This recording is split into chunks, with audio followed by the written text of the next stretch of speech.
Hi, kumusta? Ako nga pala si Chad, isang APS worker dito sa South Korea.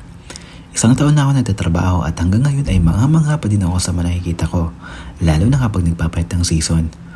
Autumn na nga pala ngayon dito sa South Korea at ito din yung pang-apat na season na ma-experience ko dito. Ito siguro ang isa sa pinakagusto kong season dahil nga hindi na ganun kainit at hindi din ganun kalamig. Kumbaga, balance lang.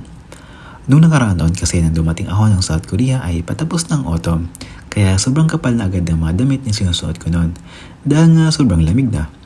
Sa panahon kasi ng autumn o taglagas ay ang daming pwedeng gawin. Maraming mga activities na ginaganap dito sa South Korea, katulad ng light show, drone show, fireworks display, at madami pang iba.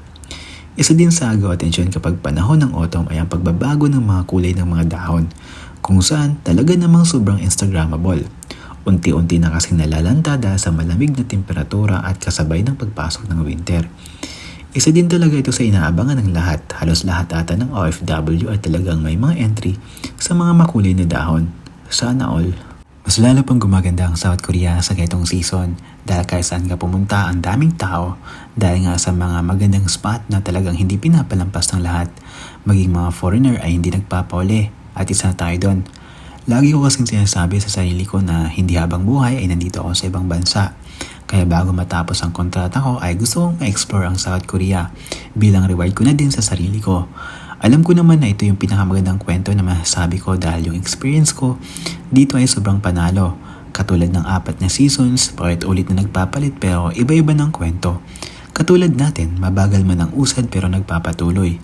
Ang dami ko namang sinasabi, no?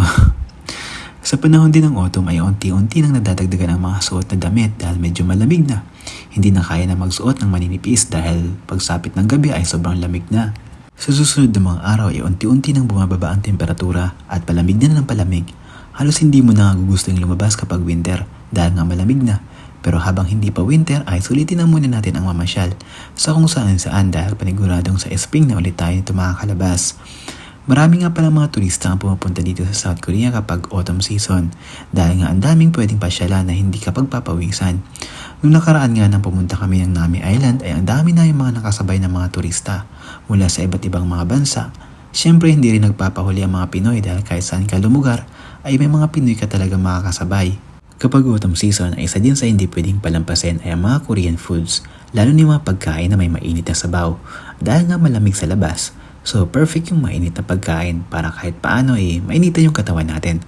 Masasarap din naman kasi ang pagkain Korean, lalo na kapag nasanay ka na. Actually dito nga araw-araw Korean foods yung kinakain namin. Dahil hindi naman kami allowed na magluto sa dorm, kaya laging sa shiktang kami kumakain. Pero ayos lang naman, sanayan lang talaga. Maganda din ang autumn season lalo na when it comes sa magandang tanawin. Sobrang worth it. Dahil napakakulay ng paligid dahil sa mga kulay ng mga dahon. Idagdag pa na hindi na ganoon kainit gaya ng summer. Kaya talaga namang nakaka-enjoy ang autumn. Kaya samahan niyo ako sa susunod na mga araw dahil unti-unti na pumapasok ang winter. Makakita na naman tayo ng snow na talagang sa una lang masaya. Hanggang sa susunod, annyeong!